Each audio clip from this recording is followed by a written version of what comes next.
Boa noite a todos. Muito bom estar aqui com vocês. Obrigado pela oportunidade.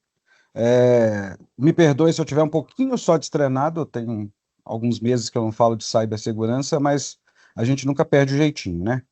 E a ideia é a gente tentar falar hoje um pouquinho sobre algumas práticas que são recomendadas para que a gente. Eu falo que, na verdade, a gente faz é fazer com que as pessoas se preocupem com segurança. Na verdade, ganhar segurança, ter segurança, falar de segurança ajuda muito nesse processo que a gente chama de conscientização, mas o despertar, pelo menos, de uma curiosidade sobre esse comportamento relacionado à segurança digital, e que hoje é tão importante, já que a gente fala muito, né, hoje se fala só em ativos, praticamente só em ativos digitais. O idiota aqui esqueceu de compartilhar a tela, peraí. Eu achei que era só uma introdução. Acontece. Acontece. Acontece nas melhores famílias. Acontece. É isso aí. Já veio minha tela ou não? Estão vendo? Beleza. Sim. Eu não sou muito fã, eu dei aula de gestão de segurança, ISO, e dei aula de outras disciplinas. Eu não gosto muito daquela aula expositiva, né, de ficar aquele bate-papo expositivo, ou ficar aqui uma palestra expositiva. Eu gosto muito da participação, principalmente nesse assunto. Eu acho que vale muito. Quando eu falei de cibersegurança, é até interessante, porque eu levei para as escolas, né, quando eu dei a disciplina, eu levava muito essa conversa a gente tem que falar sobre muita coisa em cibersegurança, e o que menos importa numa aula de ISO, por exemplo, é a ISO, que a ISO já está escrita, a gente já sabe. O que muda em relação à cibersegurança, como eu falei antes, é comportamento. E aí, quando você tem um comportamento seguro, e aí sim a gente pode falar. E para falar a gente pode falar em ambientes seguros. Quando a gente fala de ambientes seguros, a gente tem que lembrar que ambiente não é só ambiente digital, não é só computador, né? Não é só ambiente Windows, não é só ambiente Unix. A gente está falando de ambiente é a empresa, é o negócio, é a corporação, é onde a gente está dentro dela, que é composto de pessoas, é feito por cultura, por liderança, por uma série de disciplinas dentro de um negócio, de uma empresa, né? No mercado corporativo, principalmente, são várias disciplinas para a gente tratar, então a gente não pode falar de ambiente sem lembrar que a gente fala de pessoas, que é muito, muito importante. E eu gosto muito dessa abordagem. Então, eu convido todos. Alguém chamou? Se me chamarem, levantar a mão e eu não vir, pode gritar aí, tá? Só abre o microfone e grite, por favor. A ideia, então, como eu falei, é a gente bater um papinho aqui sobre, né, modelo de responsabilidade compartilhada, principalmente em cloud, que eu acho que é o mais importante. Como é que a gente identifica falhas, riscos, e aplicação de boas práticas, e como que a gente pode estimular essa cultura de segurança dentro da equipe.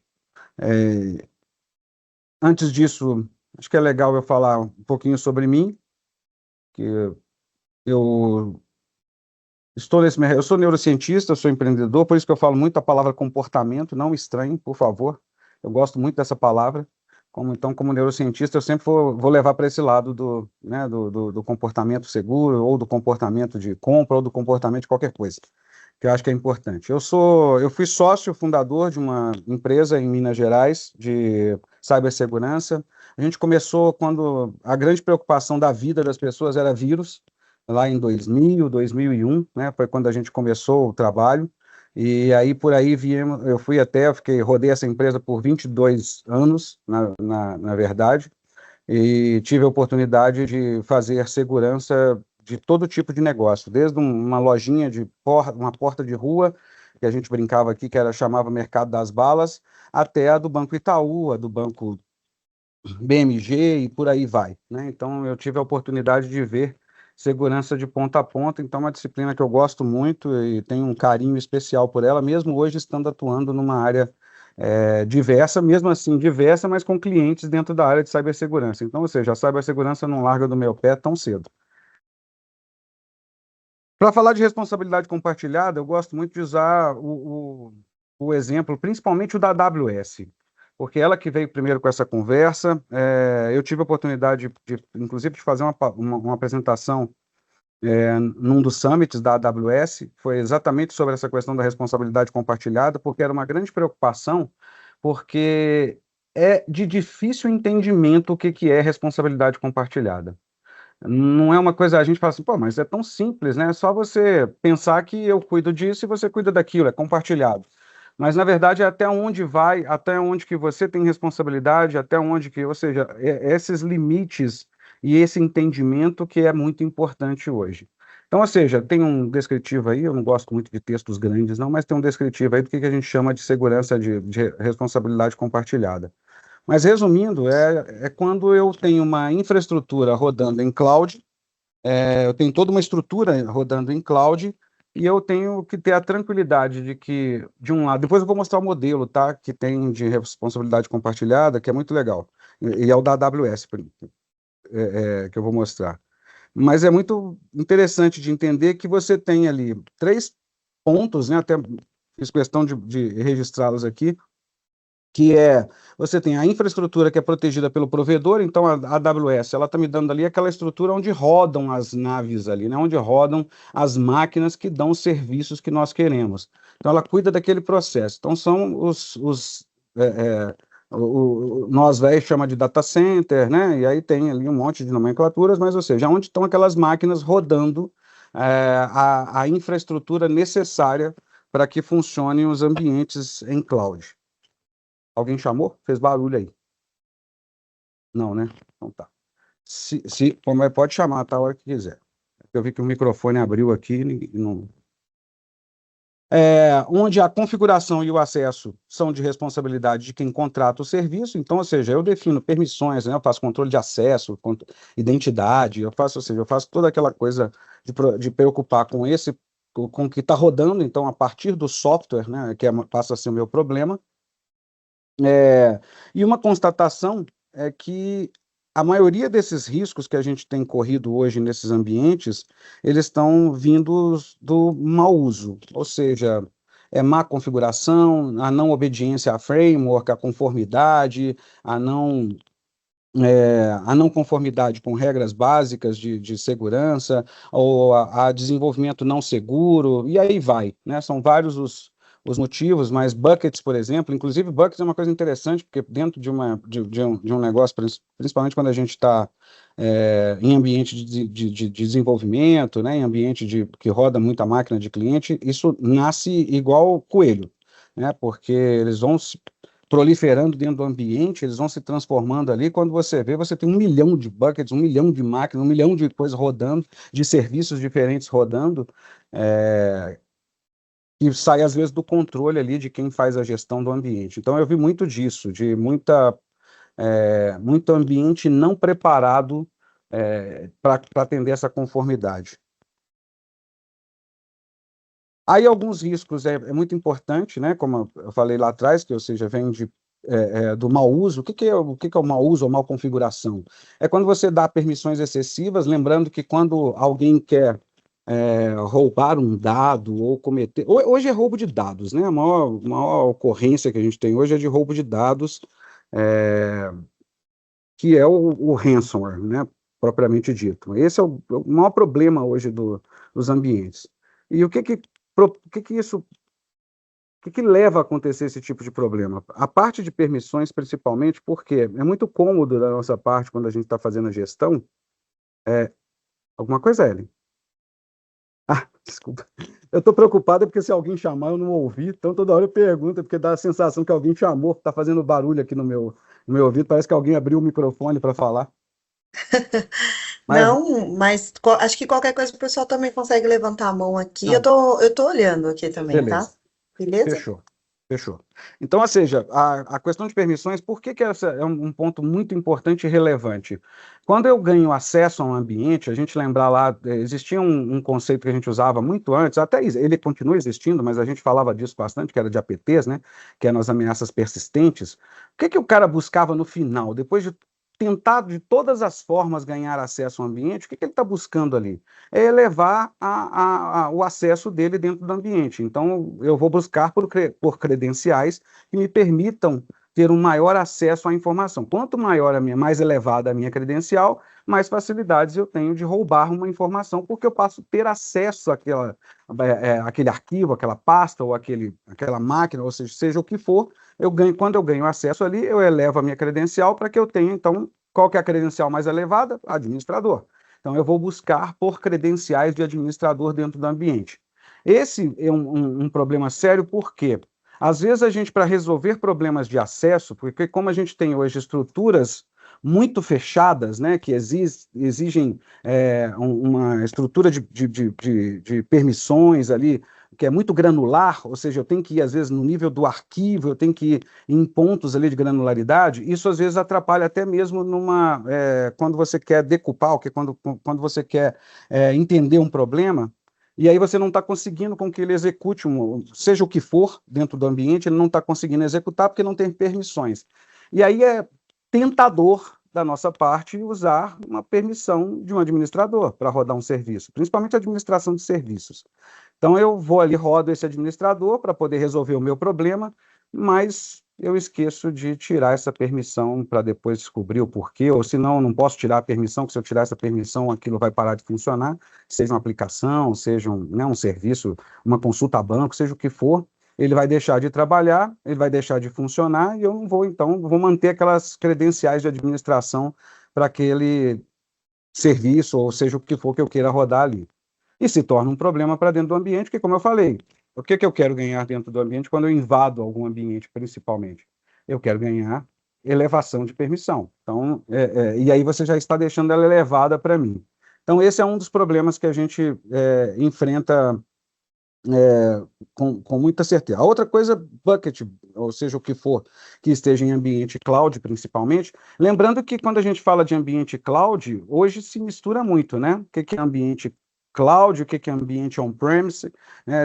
Há uma mistura muito grande, porque às vezes eu tenho ambientes mistos, onde eu tenho rodando parte em cloud, parte em cloud, parte em on-premise, e aí esse on-premise consulta cloud, ou faz backup em cloud, ou seja, hoje não existe, né? A gente já é uma brincadeira que a gente fala há muito tempo, que não existe o perímetro mais, porque antes você tinha um perímetro de controle. Então, eu tinha ali um ambiente meu de tecnologia, o meu ambiente de informática, né, informatizado, aí eu tinha esse ambiente ali controlado por o quê? Eu tinha um firewall numa ponta e uma rede dentro desse firewall, atrás desse firewall, né, seja qual for o firewall, qual estrutura que você tem de proteção desse ambiente, gateways e tudo mais, mas eu tenho ali essa proteção desse ambiente, e aí quando eu queria fazer alguma coisa, era muito fácil resolver. Quando eu queria resolver um problema, era muito fácil. Como era um perímetro, eu ia ali, cortava o acesso a esse perímetro, ou seja, cortava a internet desse ambiente, por exemplo, e aí eu conseguia evitar que alguém ganhasse acesso, né, do ambiente, ou de dentro para fora também, que é muito comum, né, porque quando eu ganho acesso interno, eu tento levar alguma coisa para fora. Aí, voltando até a ameaça persistente, o objetivo é esse: eu elevo a permissão, a credencial, quando eu tenho acesso ao dado, eu tiro esse dado de dentro da empresa, então eu estou levando ele para fora. Antes você tinha um perímetro, você ia ali, cortava essa conexão para fora, ia lá no firewall, desligava, parava o firewall, né, colocava o firewall para fazer o bloqueio, e aí beleza, você tinha um ambiente controlado, tudo que estava ali dentro era fácil de resolver, porque você ia limpando, ia fazendo a limpeza ali de um malware, ou limpeza, não importa como, ou um atacante que tivesse o acesso, ele ia perder esse acesso, então você conseguia controlar isso. Hoje, praticamente impossível fazer, porque eu tenho setores dentro de uma empresa, não precisa ser uma grande corporação, mas eu tenho setores dentro da empresa que estão conectados em serviços do lado de fora o tempo todo, e essa troca, como eu falei, não existe mais o perímetro, então eu estou o tempo todo, por mais que você tenha uma internet que passe por um gateway, já aconteceu comigo, tá? Um caso interessante foi que eu fui convidado à força para ir resolver um problema de um cliente, porque era um problema de alto escalão. Então, eu tive que ir pessoalmente para poder ajudar a entender o que estava acontecendo. E a reclamação era que, com todo o sistema de segurança que a gente tinha colocado, alguém entrou na máquina do caboclo e roubou algumas planilhas, e levou algumas planilhas, e a gente viu o log disso na máquina e viu que tinha saído realmente algumas planilhas de dentro do ambiente do cara, de dentro da máquina do cara, do laptop do cara. E aí, a primeira coisa que a gente faz, é lógico, é o desespero de saber, poxa vida, como é que entrou esse cara aqui dentro, num ambiente totalmente controlado, onde a gente tem acesso, e eu não consigo ver esse acesso dentro desse ambiente, por que que esse cara está aqui dentro, né? E aí você começa a pensar. Aí eu sentei nesse laptop para ver o que que era, o que que estava acontecendo, vi que tinha algumas coisas rodando que não deveriam estar rodando, dentro de serviços do Windows, por exemplo, que estavam rodando que não deveria estar rodando, e aí descobri uma coisa interessante, o cara tinha uma internet própria, ele contratou esse serviço de cabo, de internet a cabo, né, que é Claro, alguma coisa assim, ele contratou, colocou na mesa dele, porque ele, como diretor da empresa, ele queria ter um acesso livre da internet para ele poder navegar e ter velocidade e tudo mais, ele não queria depender da rede da empresa, e ele deu um acesso, e ele colocou a carinha dele no mundo, né? Quando ele colocou a carinha dele no mundo, fica fácil de você descobrir que é só mandar um e-mail para o cara que ele vai clicar no link, ele clicou num link qualquer e esse link baixou um malware para dentro do ambiente, dentro da máquina, que fez isso que eu falei antes, que é elevar a credencial, fez todo o processo, e aí ele conseguiu roubar as planilhas lá do cara, e teve acesso a informações muito interessantes, inclusive da empresa. E o que a gente pode fazer com relação a isso? Nada, porque não temos controle sobre isso. Mas ficou o aprendizado, né, de que ninguém está imune, ninguém deve estar fora disso. Alguém levantou a mão, Leandro. O Ale, é Sim, referente às leis como a gente tem o LGPD tudo nessa parte aí, como é esse processo? Como esse caso que você citou? Então o cara foi lá, óbvio, deixa rastro, mas e aí, tem chegando, o que que ocorre? Tem algumas leis já específicas já para poder banir isso? na O verdade, estrago já está feito, né? sim, Porque já sim, perdeu dados importantes, né? Aquilo que sim, você sim. falou, né? Sim. Na verdade, o maior risco, nesse caso ali que eu citei, o cara perdeu planilhas dele, administrativas, financeiras, com informações financeiras, né, informações de negociações da empresa e tudo mais. Aí só ele foi o prejudicado. A gente entraria com LGPD quando você tem, por exemplo, deram o crédito, ou se é que pode usar a palavra crédito, né? Mas deram o crédito ao maior vazamento de dados que aconteceu no Brasil, que foram mais de 200 milhões de dados, eles creditaram esse problema ao Serasa. E por que que o Serasa fala que não foi? Não foi nosso, não foi, não vazou da gente, vazou de outro lugar, ok? Não vou nem entrar no mérito se foi ou não, tá? Foi, mas não vou entrar nesse mérito. Por que que ele fala assim? Não vazou, os dados não vazaram, porque aí são dados de terceiros. Então, é o meu dado, o seu dado, o dado da Ellen, o dado do Alex, o dado, entendeu? Do André, esses dados. E no caso, quando você vaza uma base de 200 milhões, na verdade, vazou a base do Brasil inteiro, praticamente. Então, você tem acesso a CPF, consultas, tem tudo, porque o ambiente do Serasa é feito para isso. Aí você pode falar, entrar uma LGPD, existe uma lei para isso, aí se for provado que esses caras vão ser multados, uma multa milionária, né, que não vai acontecer também, mas ele vai ser multado e tudo mais, aí você tem a lei para se proteger. É aquela mesma lei que te protege quando você recebe uma mala direta de alguma empresa e você não quer receber essa mala direta, é essa mesma lei de consentimento, né, de interesse público e tudo mais.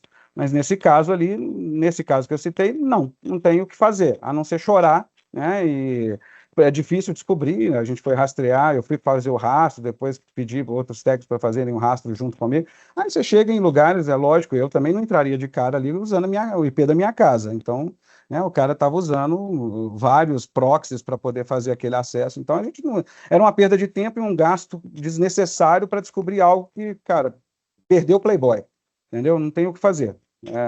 Tome cuidado na próxima. E foi o que a gente fez. Aí a gente protegeu o ambiente, aprendeu, lição aprendida, fomos lá resolver um problema. Mas agora, quando a gente fala de LGPD ou fala de qualquer conformidade, aí está relacionado a dados de terceiros. Então, se os meus dados estão com você, eles têm que estar seguros. Se você não garantir essa segurança, eu vou aplicar a lei contra você para garantir que ele esteja seguro da próxima vez. Então, é isso. Então, ou seja, Obrigado. mas respondi? É isso, né?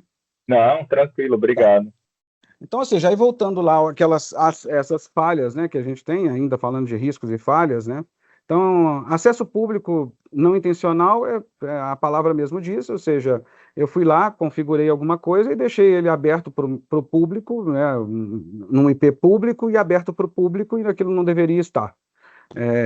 Como eu falei, às vezes a gente faz como forma de facilitação, você quer garantir ali que esteja acessível, que todo mundo acesse. Ah, não, mas eu tentei acessar, não vai. Aí o cara vai lá e libera tudo, que aí alguém vai acessar, vai conseguir acessar. E quando eu faço isso, eu estou colocando isso publicamente. Quando eu deixo publicamente, eu sei que eu estou correndo riscos. Então, é um dos maiores riscos que a gente corre. A gente está falando aqui dos riscos de falhas comuns e dos que mais acontecem, tá? Existem vários outros, né? Chave de API também. Esse é outro caso muito interessante, porque hoje tudo é baseado em API, né? Então, quando você deixa ali uma API aberta e com acesso, sem uma garantia de acesso, sem controle de acesso, você também está correndo esse risco, e principalmente quando você está com isso em repositórios lá, sei lá, Git, né? GitHub, alguma coisa assim, né? Quando você está em lugares que não deveria estar, ou que o acesso a ela deveria ser controlado. Tem forma de controlar isso e tudo mais. A outra coisa muito importante também é não auditar. A gente tem hoje ferramentas, o custo hoje é relativamente baixo em relação ao problema que isso causa, para leitura de logs. Então, você tem um CIEM, por exemplo, que vai fazer esse tipo de trabalho. O que é um CIEM? É um cara que centraliza todas as informações que são geradas dentro de um ambiente e cria uma história para esses dados. O que é criar uma história para esses dados?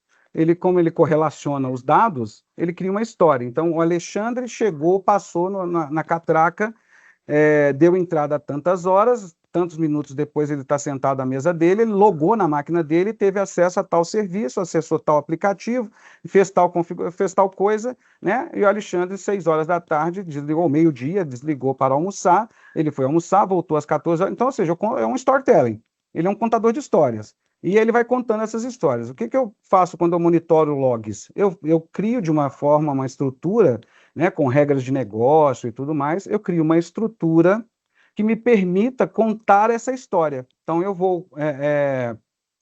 se eu tenho um incidente, o caso mais legal que teve com relação a esse monitoramento de logs e CIEM foi um dos primeiros casos da RSA que eu que eu pude ter acesso.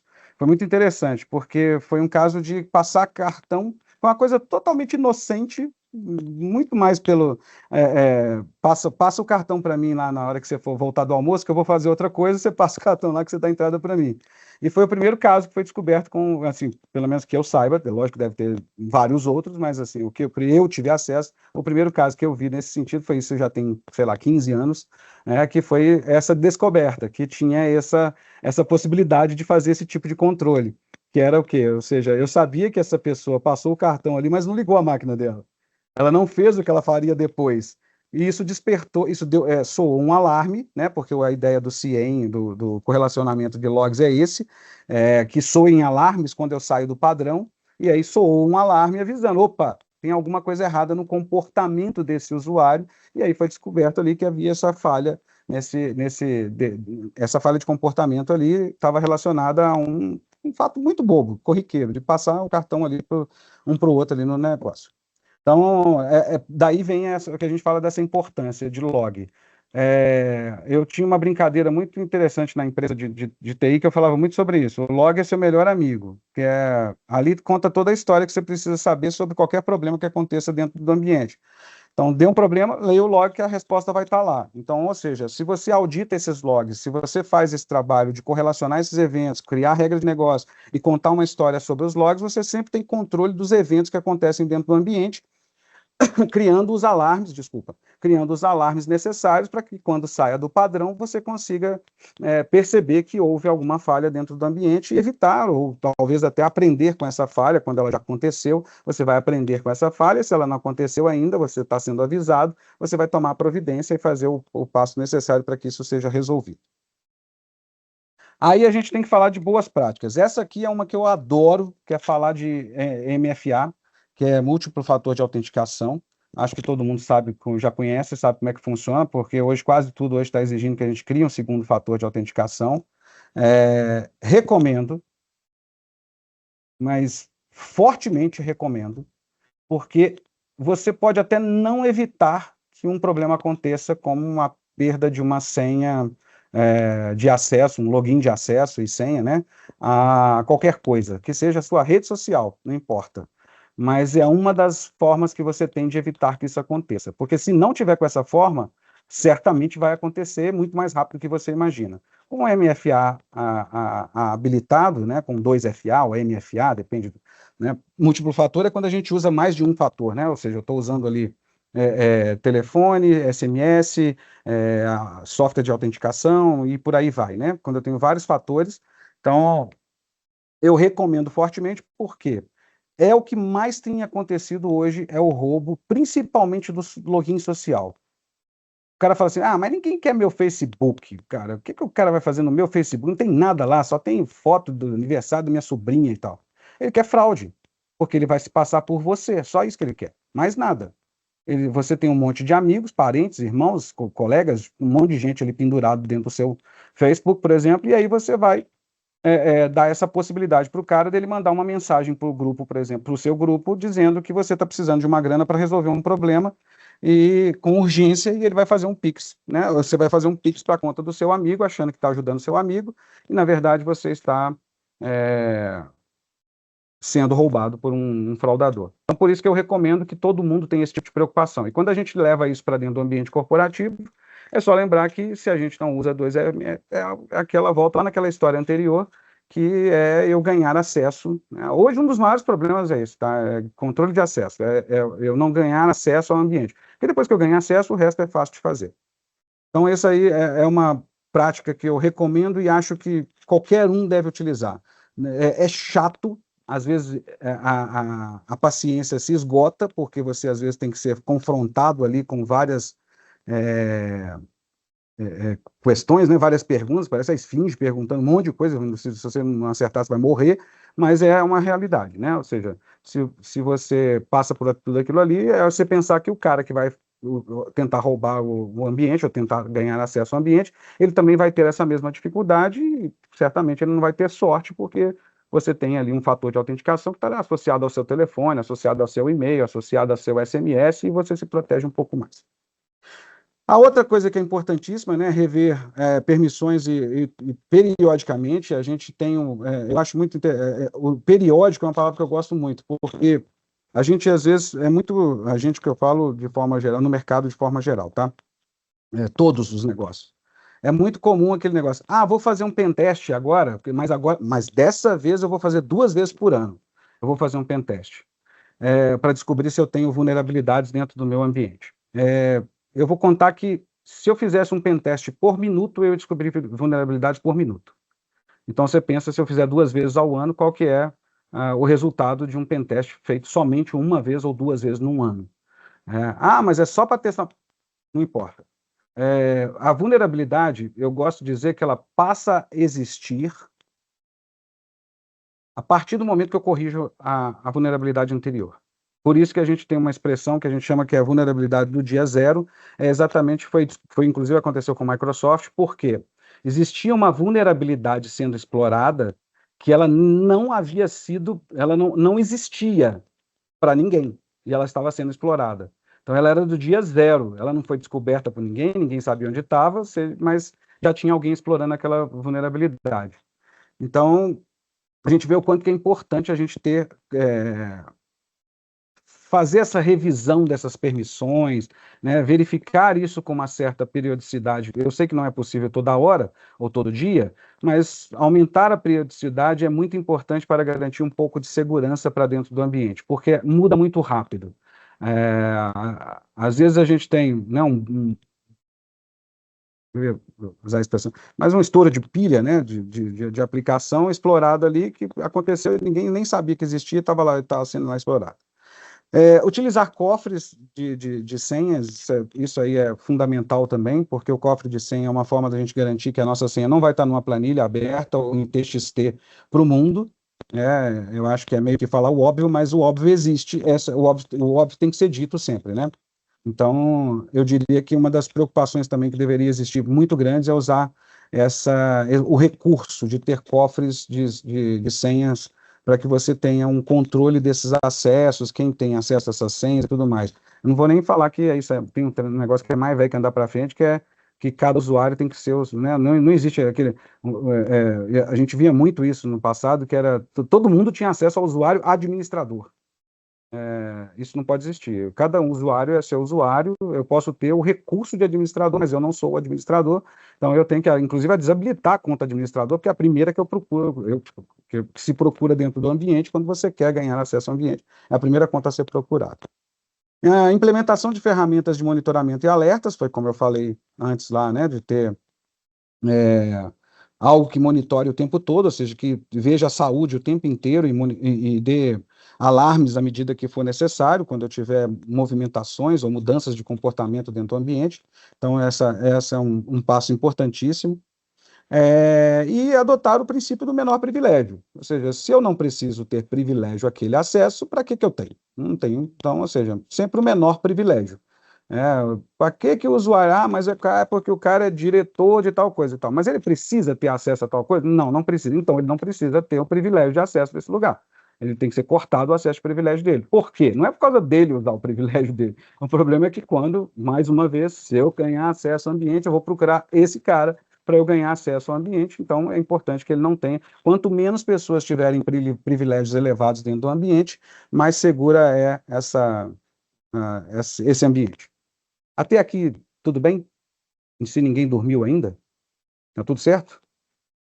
Assim, Joinha. Tudo Deixa eu ver se bem. vai dar joinha legal aqui no meu. Ah, deu, mas eu tô com fundo de tela, não deu. Não deu foguetinho. Eu gosto do foguetinho que é. Então tá, se aqui tá tudo bem, então mais um pouquinho ali, para quando a gente fala de desenvolvimento, aí a galera que desenvolve vai saber melhor do que eu, inclusive, sobre esses termos, mas eu diria que os mais importantes é usar variáveis de ambientes seguras, validar as permissões. Existem frameworks, né, para desenvolvimento seguro, inclusive eu acho que o primeiro framework que eu vi na minha vida, acho que foi o da Microsoft, se não me engano. E também tem 250 anos que eu vi também, mas eu lembro que era um CDzinho que vinha lá, todo o framework de segurança, o framework para desenvolvimento seguro. Então, ou seja, validar permissões, utilizar ferramentas como Git Secrets, né, para poder guardar as APIs lá com segurança, né, não deixar ter acesso às APIs e tal, isso é importante, né, e não incluir informações sensíveis no código. Tem um caso interessante que tinha na declaração do código, uma vez eu vi o cara escrever uma porrada de informações que ele precisava consultar para poder fazer, e eram informações estratégicas. Cris e Alex vão saber bem o que eu estou falando aí. O cara comentou lá, colocou comentado lá no negócio para ele poder ter acesso rápido, ele comentou e colocou um monte de informações. Quem teve acesso ao código, teve acesso a todas as informações privilegiadas ali daquele lugar. Para tester a mesma coisa, ou seja, garantir ali que seja menor elevação possível, né? Ou seja, menor nível de acesso possível. Simular é importantíssimo, às vezes hoje tem ferramentas, inclusive, de simulação de ataque, você tem o que a gente chama de CART ou BAS, né? BAS, BAS, né? BAS, que é Breach Attack Detection System, né? Você tem CART, que é Continuous Automated Attack também, ou seja, você faz ele de forma contínua, você fica fazendo o papel de Blue Team e Red Team o tempo inteiro ali, né? Ou seja, você ataca e defende, para ir vendo as vulnerabilidades e tudo mais.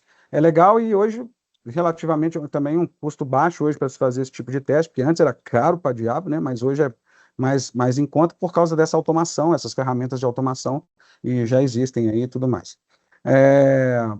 Garantir, né, que log está sendo gerado, isso é importantíssimo, que se a vida da gente está no log, é importante que ele seja gerado, né?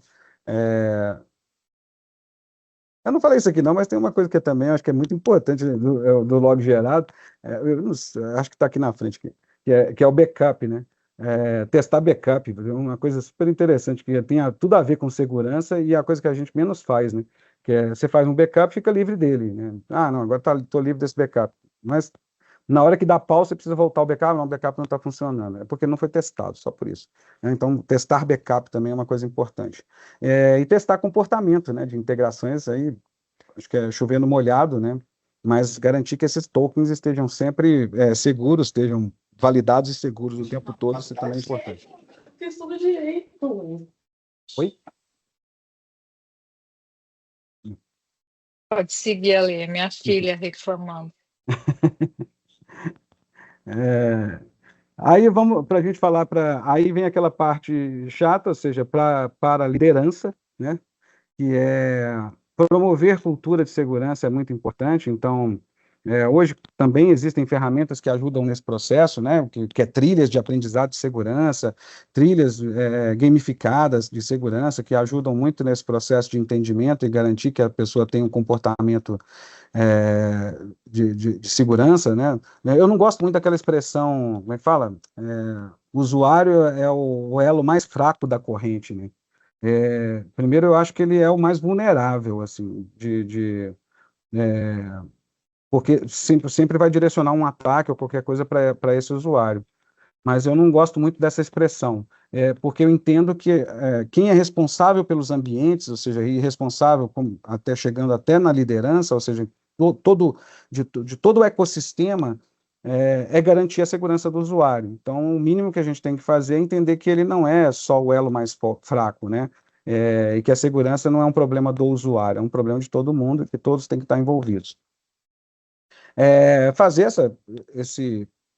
promover o tempo todo essas revisões de acesso, isso é uma coisa importantíssima, que é estar o tempo todo olhando isso e perguntando por isso. Aí você fala assim, mas eu sou liderança de uma área que não tem nada a ver com segurança. Eu só recomendaria, olha para o coração, calmamente, e pense se a sua área é sensível, se as informações que você tem são sensíveis, se as informações que você produz são sensíveis, se os dados que você trabalha no dia a dia, se eles são sensíveis. Se eles forem sensíveis, eu recomendo que que tenha uma preocupação, sim, se esses dados têm acesso, se não tem, porque depois do DPO é quem sofre na cadeia aí, na cadeia de responsabilidade, né?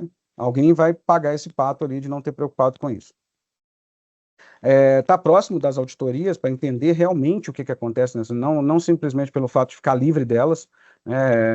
Era muito, muito comum isso, até por um motivo nobre, porque às vezes eu tenho 1 milhão de coisas para fazer num dia e tenho que parar ali, às vezes, para atender para ficar ali parado, que eu digo parar 15 dias, por exemplo, 10, 15 dias, por causa de um processo de ISO, onde eu tenho que ficar ali por conta desse ambiente, para atender essa auditoria de ISO, por exemplo.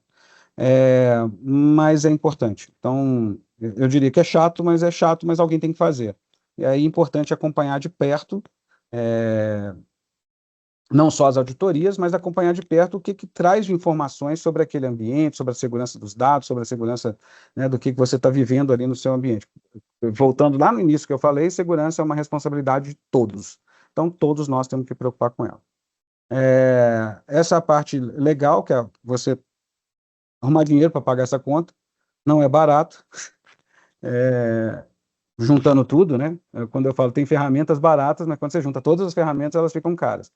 Mas é a mesma coisa, mas eu só vou conseguir apoiar esse trabalho e trabalhar com investimentos, ou levar isso para o board, ou trazer isso para dentro desse trabalho para dentro da empresa, se eu fizer os outros passos, né? Se eu entender primeiro a cultura, se eu entender o que eu preciso fazer de auditoria, o que eu preciso, os resultados dessas auditorias, entendendo tudo isso ali, eu entendo os investimentos que eu preciso fazer e, consequentemente, eu vou fazer investimentos mais assertivos. Porque um dos grandes problemas que a gente vive hoje também é o fato de você ter hoje até muitas ferramentas de segurança, rodando às vezes de forma isolada, tanto que está fazendo, né, ultimamente tem feito muito sucesso, ferramentas que a gente chama de orquestração, né, que são ferramentas que juntam todas as ferramentas de segurança que você tem dentro do ambiente, e aí você tem um controle sobre todo aquele ambiente. Então, eu entendo essa dificuldade ali de ter várias ferramentas rodando, várias coisas acontecendo ao mesmo tempo, e aí acaba se gastando mais dinheiro. Então, você melhora a assertividade quando você adota aí todos esses passos, né, para que você tenha uma visão holística do ambiente em relação à tecnologia. Até aqui tudo bem? Eu estou indo bem? Ou estou mais confundindo que explicando? Porque é muito comum isso, tá? Acontecer de vez em quando. Ótimo. Esse é um exemplo aí de responsabilidade compartilhada, foi exatamente sobre isso aí que eu falei no Summit, que é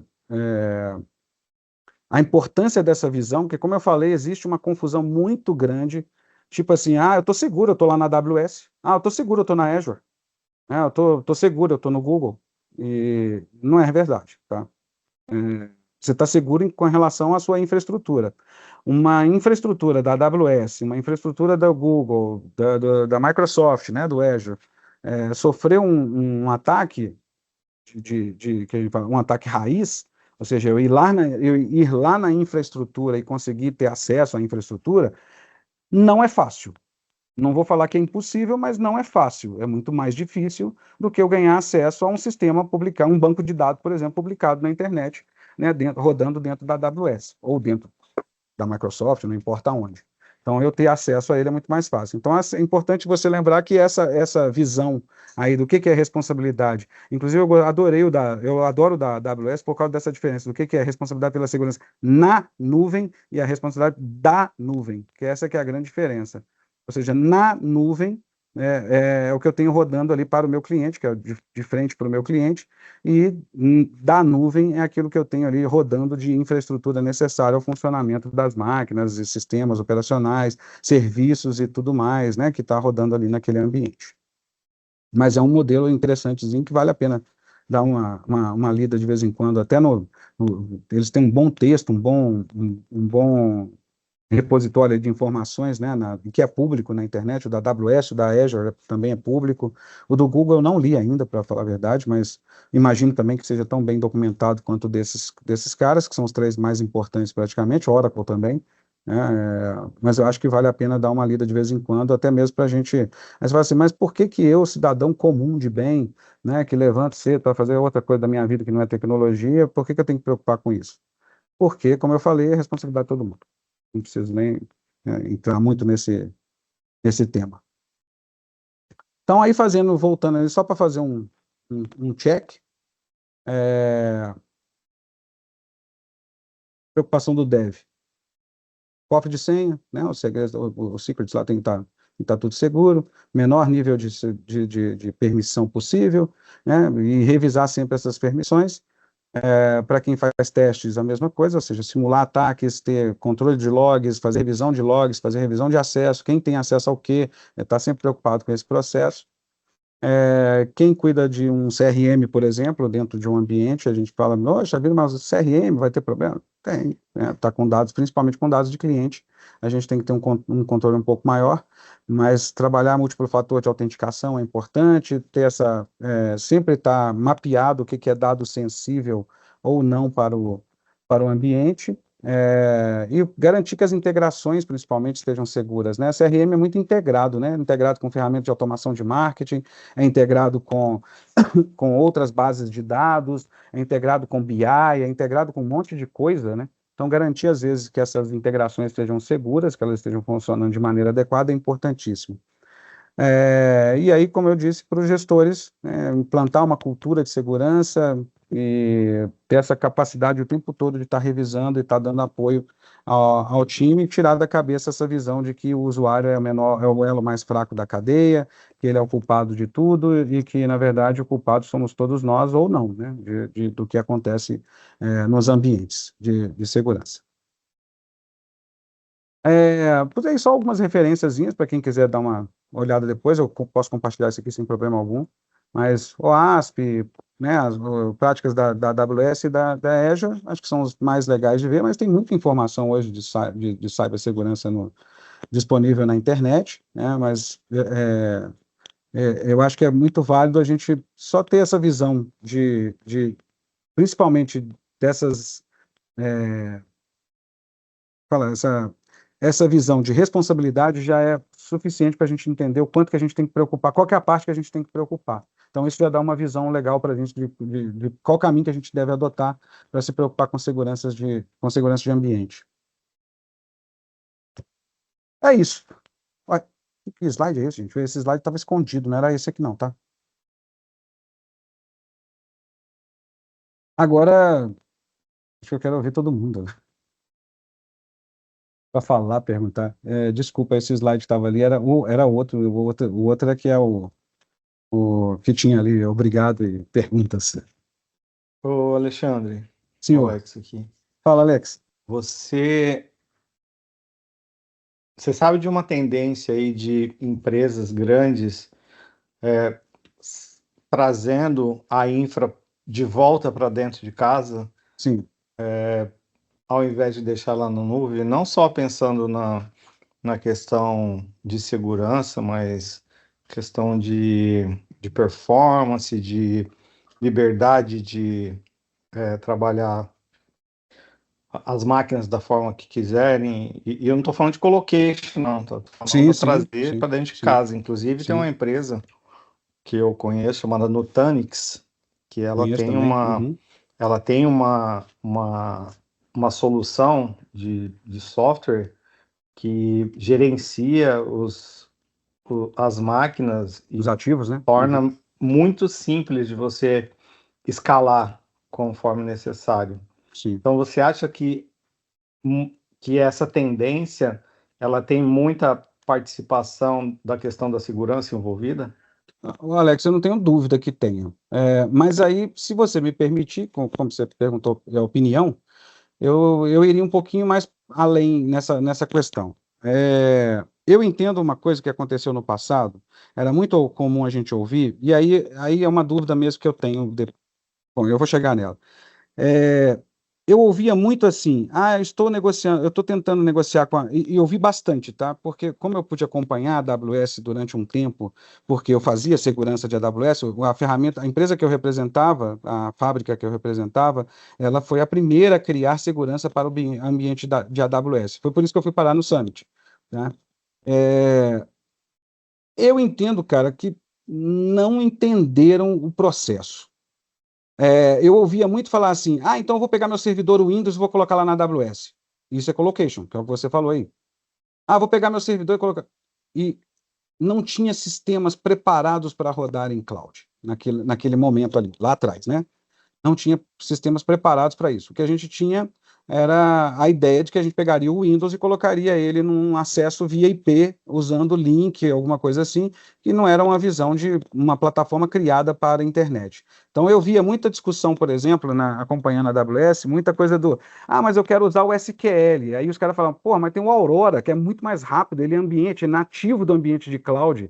Você pode rodar nesse ambiente que vai ser muito mais rápido. Não, mas é porque a gente está acostumado com o SQL e a gente quer subir o SQL para cá. A aplicação está baseada em SQL e tal. E beleza, faz parte da brincadeira. Mas, se você quer ir para a cloud, se você quisesse naquele momento ali ir para a cloud, você tinha que ter na cabeça que você ia ter que redesenhar todo o seu processo, toda a sua estrutura, todos os seus aplicativos, tudo ia ter que ser redesenhado para usar realmente o ambiente de cloud.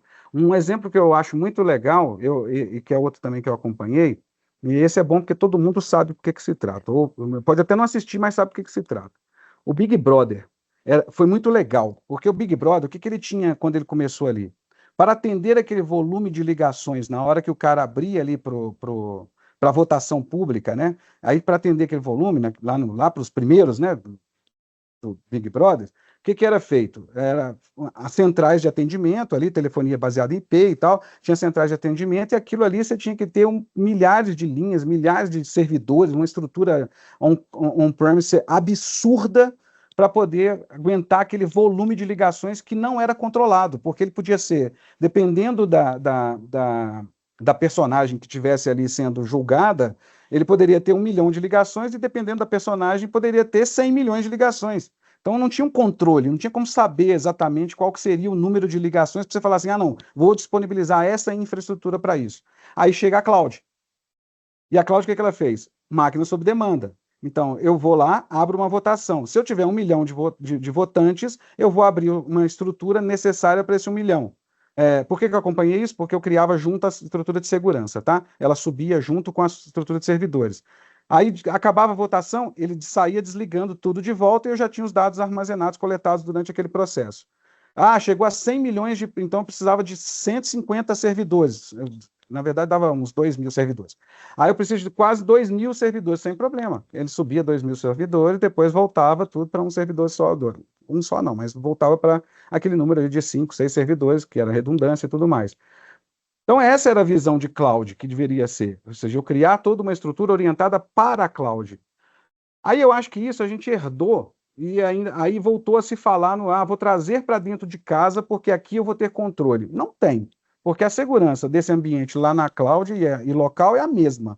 Então, ou seja, as estruturas de segurança não mudam muito. Eu tenho que ter proxeamento, eu tenho que ter proxy, eu tenho que ter firewall, eu tenho que ter, ou seja, toda a estrutura, todo o recurso que eu preciso para garantir essa segurança, dessas coisas que a gente falou aqui agora há pouco, de controle de acesso e tudo mais, eu vou ter que ter lá e vou ter que ter aqui.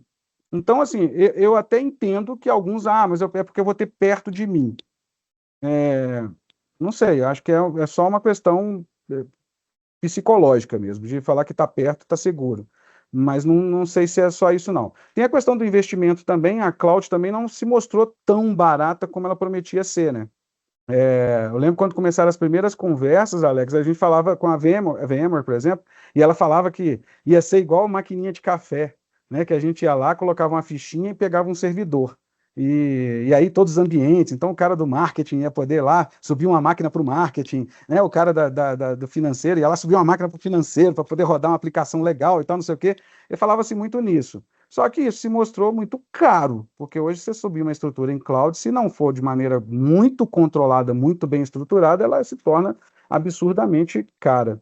Então, assim, eu acho que são tantos poréns nesse processo de volta dos servidores para o ambiente on-premise, que eu não sei. Eu acho que era talvez melhor trabalhar para a cloud se tornar mais barato. Ou seja, se todo mundo vai para a cloud, ela em algum momento ela vai, ainda mais com a entrada dos concorrentes, né? Porque a gente não tinha antes Oracle Cloud batendo tão forte, não tinha Google Cloud batendo tão forte. A gente tinha só a AWS, aí veio a Microsoft, né? Os caras que brigavam quase toda a AWS com quase toda a fatia do mercado, a Microsoft brigando ali pelos 10%, 15%, né? Então não tinha concorrente, isso ficou caro demais.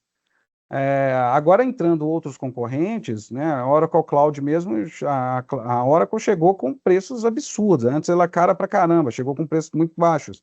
Está brigando bem no mercado, né? O Google também, mesma coisa. Aí está trazendo toda essa infraestrutura que eles criaram para o Google, eles estão trazendo para, né, esse conhecimento. Então, assim, eu não sei, eu esperaria um pouco, sabe, para essa movimentação, porque eu acho que a cloud é uma realidade que não tem.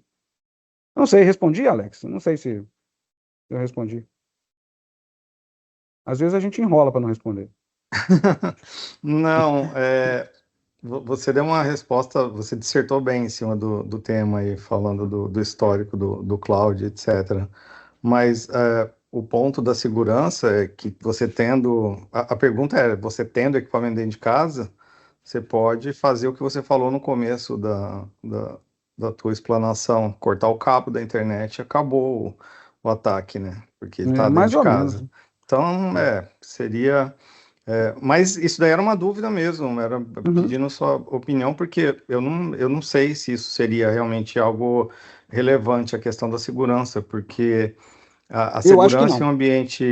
em um ambiente corporativo, ela está muito voltada para a arquitetura que você desenha, a questão Sim, de, sim, de, de VPCs que você cria dentro do sim, teu sim, ambiente, enfim, né? Tem muita sim. coisa que você pode fazer para coibir essas tentativas. Tem muita solução no mercado hoje, assim, centenas que te ajudam a blindar o teu ambiente. Então é uma questão de ter alguém lá, um cão de guarda olhando tudo isso no caso de alguma tentativa de invasão, atuar imediatamente. Mas as ferramentas elas seguram bem hoje em dia. Então elas evoluíram Sim. bem, eu acho também. Evoluiu bastante. Com a inteligência artificial, então, ficou muito mais fácil. Algumas coisas ficaram mais fáceis, mesmo ainda não tendo. As integrações ainda não são muito nativas, não, mas já melhorou bastante, no termos de resposta e tudo mais. Mas eu esqueci de contar para você um outro fator também que contribui para isso.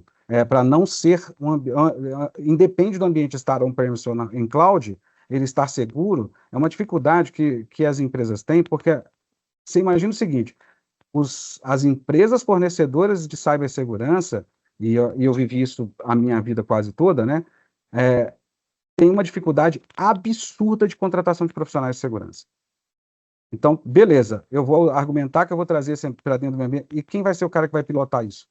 Porque se não tem, o mercado não tem, hoje existe um gap, o cálculo, acho que era da ABS, agora eu não vou lembrar qual instituição que falou, a gente estava com um gap em cibersegurança de 300 mil profissionais.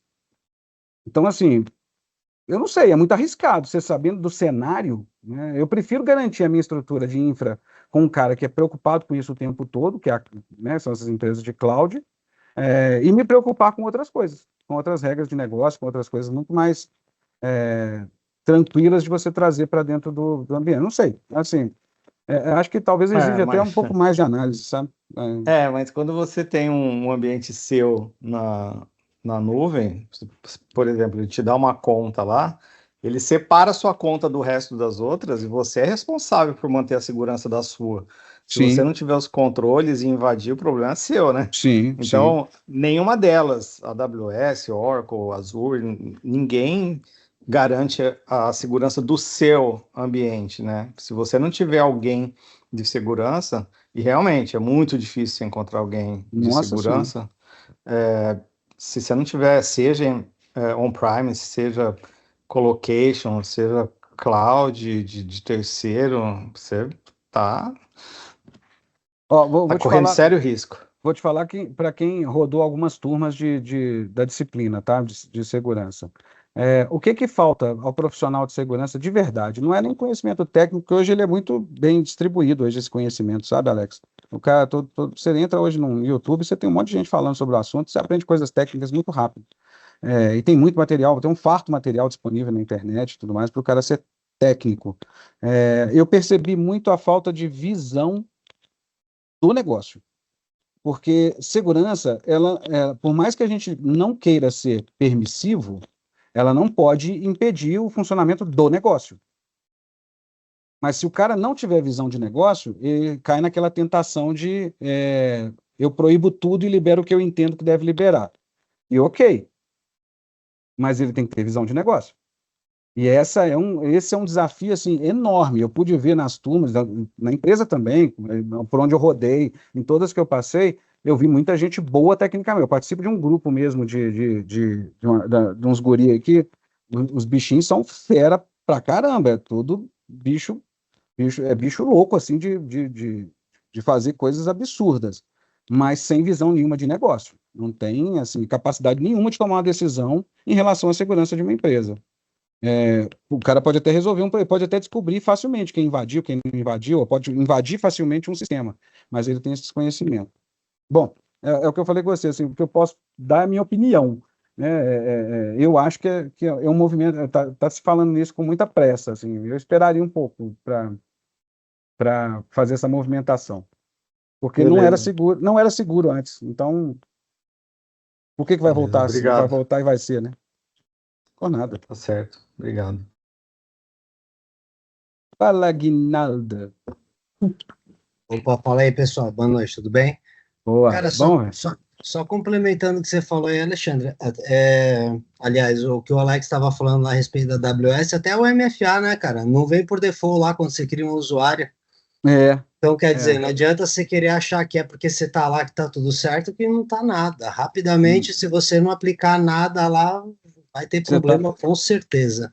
O que está sendo feito muito hoje é conformidade. Então, tipo assim, se você, vamos lá, o Google, né, um exemplo mais comum, o Gmail. Se você criar uma conta de Gmail hoje, ele praticamente te obriga a fazer um 2FA. Pelo menos isso você tem que fazer. Né? Então, acho que vai ser esse o caminho mesmo. É ser obrigatório, tipo, você não vai ganhar acesso se você não fizer tal coisa, né? Isso sempre funciona. Acho que a fim de gerar flexibilidade, eles acabam deixando alguma coisa bem simples e aí, por fim, dependendo da condição, acaba gerando mais problema. Sim. E só para finalizar a respeito do que você estava falando agora, cara, até a premissa de alguns cursos isso, né, cara? Não é porque você está lidando com a segurança que você pode ignorar a necessidade do negócio funcionar, né? Ô, Aguinaldo, eu falei esse negócio, né? Porque eu tive essa percepção quando eu estava dando aula. Dessa dificuldade, né, de entendimento. Eu posso te dizer o seguinte, a última turma que eu peguei de ISO, eu comecei a aula dizendo o seguinte, eu não vou falar sobre a ISO na aula de ISO. Por quê? A ISO está escrita, é só ler a ISO. Você lê e decora, lê e aplica. Cria um Excel com todo o negócio, faz check, vai lá e check. Fiz assim, fez, check. Marcou sim, não, né, e observações. É simples assim. Lógico que eu estou simplificando demais, mas ok, é simples assim. Agora, entender o porquê que você vai ou não aplicar aquele check em determinado momento é conhecimento de negócio. E não só de negócio, né? Conhecimento de uma série de coisas, igual eu falei, né? Na aula eu dava aula eu falava sobre liderança, falava sobre cultura empresarial, eu falava sobre mercado de trabalho, eu falava sobre envelhecimento da população, porque muda a forma como você lida com tecnologia quando você pensa que hoje um profissional vai chegar no mercado e vai trabalhar por mais de 50 anos. Antes o cara trabalhava 20.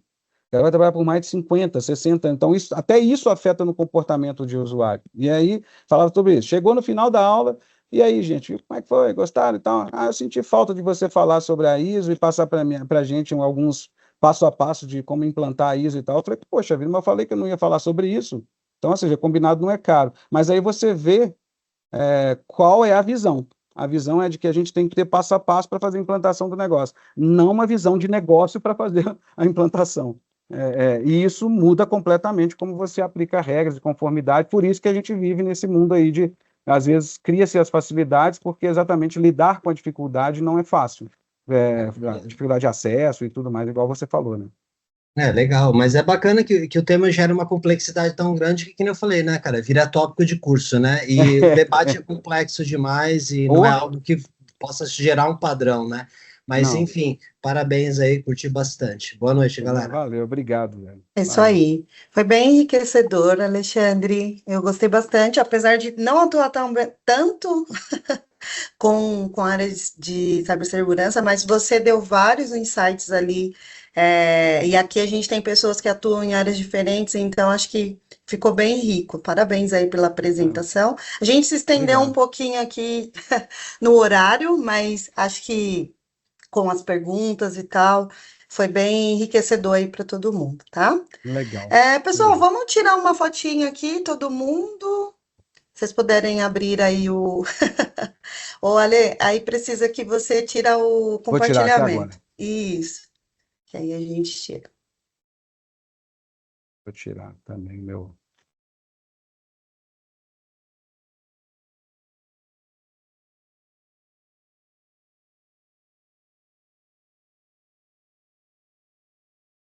Obrigada, Lê, adorei. Cris, obrigado Que também. pena que a gente demorou para trazer esse assunto, né? Mas com a nossa agenda aí lotada, mas que bom que deu certo. Bom demais. Eu Isso também, aí. eu gosto. O assunto é tanta coisa para falar, né? Tanta coisa. Mas eu gosto. Obrigado, Alexandre. Verdade, Obrigado a daria todo mundo pra aqui que falar. participou. Olha, Alexandre, aí depois você acha um espacinho para falar sobre a neurociência, né? Boa. Pode ser Boa. aplicada na nossa área, até na segurança. Opa, Assuntos pra caramba. interessantes. Cuida de pessoas. Belezinha. Bora lá, pessoal. Vou bater agora, hein?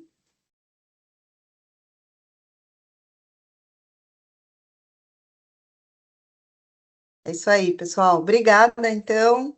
Boa noite aí. Compartilha aí pra gente fazer. Com certeza. Postar. Pode deixar. Obrigado. Valeu, turma. Até a Obrigada, próxima. pessoal. Obrigado, Tchau, obrigado, Todo gente. mundo, Boa noite pra tchau. vocês. Tchau, Tchau, tchau. Tudo de bom.